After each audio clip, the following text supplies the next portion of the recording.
36వ రోజు ఎస్తేరు 1 నుండి యోబు 7 అధ్యాయాలు చదవండి. నా కలల్లో ఉన్న ప్రతి మచ్చలను నజరేడైన యేసు నామమున నక్షత్రాలుగా మార్చబడునుగాక.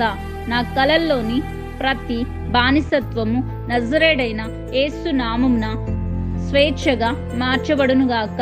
ఆమెన్. నా కలల్లో ప్రతి నష్టాన్ని నజరేడైన యేసు నామమున లాభముగా మార్చబడునుగాక. ఆమెన్. నా కలల్లో ప్రతి వ్యతిరేకత నజరేడైన యేసు నామమున విజయముగా మార్చబడునుగాక. ఆమెన్. సానుకూలతగా మార్చబడునుగాక. ఆమెన్. నా కలల్లోని ప్రతి బలహీనతలు నజరేడైన యేసు నామంలో బలముగా మార్చబడునుగాక. ఆమెన్. నా కలల్లోని ప్రతి ప్రతికూలత నజరేడైన యేసు నామంలో సానుకూలంగా మార్చబడునుగాక. ఆమెన్. కలల ద్వారా నా జీవితంలోనికి ప్రవేశపెట్టబడిన ప్రతి జబ్బుల నుండి నజరేడైన యేసు నామమున నాకు నేను విడుదల పొందుకుంటున్నాను. ఆమెన్.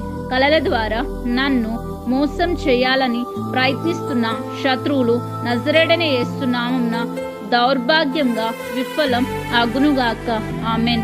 దురాత్మ, భర్త, భార్య, పిల్లలు, వివాహం, నిశ్చితార్థం, ముసుగు, ఆభరణం, డబ్బులు, స్నేహితులు, బంధువులను నజరేడైన యేసు నామంలో తిరస్కరిస్తున్నాను.